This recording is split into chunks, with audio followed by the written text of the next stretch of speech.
ഇന്ന് തൊട്ടൊരു പുതിയ തുടക്കമാണ്. ഞാൻ കഴിഞ്ഞ വീഡിയോയിൽ പറഞ്ഞിട്ടുണ്ടായിരുന്നില്ലേ, നമുക്ക് ഇന്ന് തൊട്ട് പുതിയ സബ്ജക്റ്റ് ആട്ടോ പഠിപ്പിച്ചു തുടങ്ങുന്നത്. അതായത് പുതിയ പോർഷൻസ് ആണ്. നിങ്ങളിപ്പോ കരുതുന്നുണ്ടാവും ഈ ക്ലാസ് ടൈമിലാണോ ഞാൻ വീഡിയോ എടുക്കുന്നതെന്ന്. പക്ഷെ അങ്ങനെയല്ല കേട്ടോ. മിസ് ഇടയ്ക്ക് ബ്രേക്ക് ചെയ്യുമ്പോൾ ഞാൻ വീഡിയോ എടുക്കുന്നതാണ് ഇതൊക്കെ. ഇന്നത്തെ ക്ലാസ്സും എന്നത്തെ പോലെയും 10 മണി തൊട്ട് 2 മണി വരെ ആയിരുന്നു. ആ 4 മണിക്കൂറിൽ ഓരോ മണിക്കൂർ ഇടവെച്ചിട്ടാട്ടോ മിസ് നമുക്ക് 5 മിനിറ്റ് വീതം ബ്രേക്ക് തരുന്നത്. പിന്നെ നിങ്ങൾ ഇത് നോക്കി, ഇത് നമ്മളൊരു സാറിന്റെ വണ്ടിയാണ്, ടൊയോട്ടയുടെ ഹൈലക്സ് ആണ്. നാളത്തെ സൺഡേ ക്ലാസ് ഇല്ലെന്ന് മിസ് നമ്മളോട് പറഞ്ഞു കേട്ടോ. ആ ഒരു സന്തോഷത്തിൽ നമ്മൾ പിള്ളേരെല്ലാം പോവുകയാണ്. ഇത് നമ്മൾ കോളേജിലേക്ക് പോകുന്ന വഴിയുള്ള ഒരു കൺവെൻഷൻ ഹാളാണ്. അപ്പൊ കന്നഡ അറിയാവുന്നവരൊന്ന് കമന്റ് ചെയ്യണം കേട്ടോ. ഈ ചെക്കന്റെ പെണ്ണിന്റെ പേര് മനസ്സിലായെങ്കിൽ ഈ ഒരു ഫ്ലൈ ഓവർ കയറിയിട്ട് വേണം കേട്ടോ നമുക്ക് ഹോസ്റ്റലിലേക്ക് പോകാൻ. പിന്നെ അത് ആഞ്ജനേയ ടെമ്പിൾ, ഇവിടെ അത്യാവശ്യം ഫേമസ് ആയിട്ടുള്ള ഒരു ടെമ്പിൾ ആണ് അത്. പിന്നതേ നമ്മൾ റിജോനെയും ആശിഷിനെയും കണ്ട് പോകുന്ന വഴി നമ്മളെ കൊതിപ്പിക്കാൻ വേണ്ടി എന്നും ഇവിടെ കുറെ ഫ്രൂട്ട്സും കുക്കുംബറും പിന്നെ പാനിപ്പൂരിയും അങ്ങനെ കുറെ സംഭവങ്ങളും കൂടെ ഇവിടെ ഉണ്ട്. പിന്നെ ഹോസ്റ്റലിൽ വന്ന് ഞാൻ ഈ എടുത്ത വീഡിയോ ഒക്കെ കണ്ടോണ്ടിരുന്നപ്പോ ഞാൻ തന്നെ ആലോചിക്കും, എനിക്കിത് എന്താ പറ്റിയ, പിള്ളേർ ചുമ്മാ ഇങ്ങോട്ട് വരുന്നത് ഞാൻ ഇങ്ങനെ വീഡിയോ എടുത്തോണ്ടേ ഇരിക്കുക. കണ്ടില്ലേ ദൈവമൊക്കെ മുഖം പൊത്തി വരുന്നേ. പിന്നെ ദേ ഇവിടെ എന്തോ നെല്ലിക്ക മരം എന്തോ മുറിച്ചേട്ടോ. അപ്പൊ ആന്റി നമ്മളോട് എടുത്തോളാൻ പറഞ്ഞു ഇഷ്ടമുള്ളത്. ഞാൻ ഫോണിൽ വീഡിയോ എടുക്കുന്നുണ്ട്. ആന്റി ഇതേ ഒരു ഹായ് തന്നു.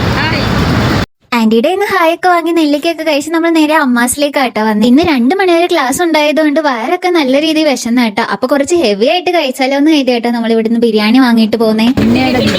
നമ്മൾ മാത്രമല്ല കേട്ടോ, ഇന്ന് ക്ലാസ് ഉണ്ടായിരുന്ന മിക്കുള്ളവരും ഇവിടുന്ന് ഫുഡ് വാങ്ങിയിട്ടാണ് പോകുന്നത്. അപ്പൊ ഇന്നത്തെ നമ്മുടെ വിശേഷങ്ങൾ ഇത്രയേ ഉള്ളൂ. So bye dears.